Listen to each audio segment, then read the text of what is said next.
Con grandissimo sgomento abbiamo appreso del tristissimo e gravissimo episodio che si è consumato nella nostra città. Così come drammaticamente avvenuto in diverse parti del nostro paese, anche nella nostra città abbiamo avuto un caso di violenza domestica e in particolare contro le donne. Non si possono accettare in nessun modo questi terribili gesti che portano l'odio, la violenza, dove per definizione ci dovrebbe essere amore e voglia di condividere insieme un percorso di vita. Quando la storia d'amore, in un modo o nell'altro, non approda in ciò che noi abbiamo auspicato all'inizio, si dovrebbe avere la civiltà e il senso di essere umano di conservare ciò che di bello si è vissuto e non sfociare in comportamenti vergognosi e che non possono trovare residenza in un paese civile. Macchiarsi di violenza così brutale non è assolutamente accettabile.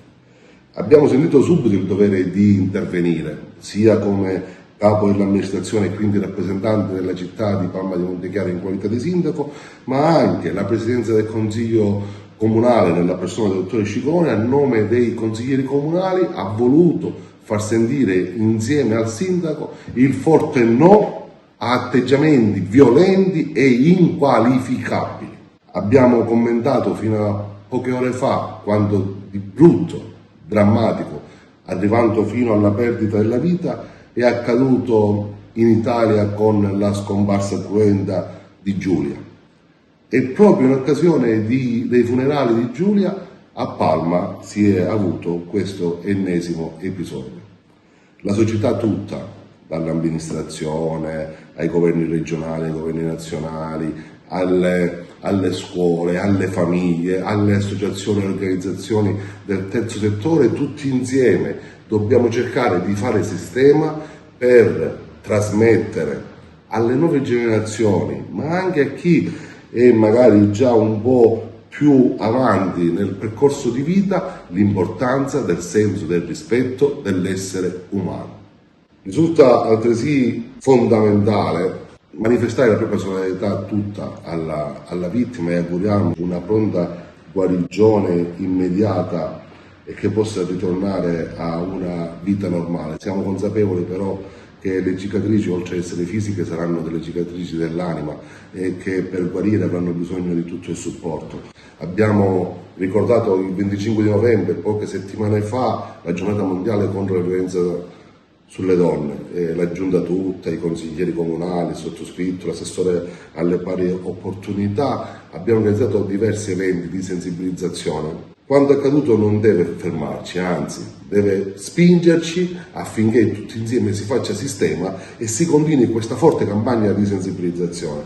Un ringraziamento particolare alle forze dell'ordine, alle polizie di Stato, ai carabinieri, che sono sempre presenti e spesso dimentichiamo quanto importante sia la loro funzione. Sono i nostri angeli, i nostri eroi contemporanei che ci consentono di amministrare con serenità e di vivere una vita serena. È assodato, è notorio che su un caso che arrivi in maniera così cruenta sulla cronaca, magari 100 sono stati prevenuti dall'azione delle forze dell'ordine, dei consultori, dei servizi sociali, che cercano in ogni modo di lenire tale problematica e di prevenirla. Speriamo che il sacrificio di Giulia e di tante altre donne servano per interrompere definitivamente questa catena di morte. La famiglia, le storie d'amore, il compagno, la compagna, marito, moglie devono essere persone che si devono voler bene e principalmente ancora rispettarsi l'un l'altro, orgogliosi del bene che si è condiviso, e se la storia, come dicevamo, non è finita come il nostro cuore desiderava, non dimentichiamo mai di aver voluto bene, di dover voler bene, anche se non si sta più insieme, la persona che si aveva accanto. Ne è fondamentale per noi stessi e nel caso in cui vi sia la prole anche e soprattutto per i figli.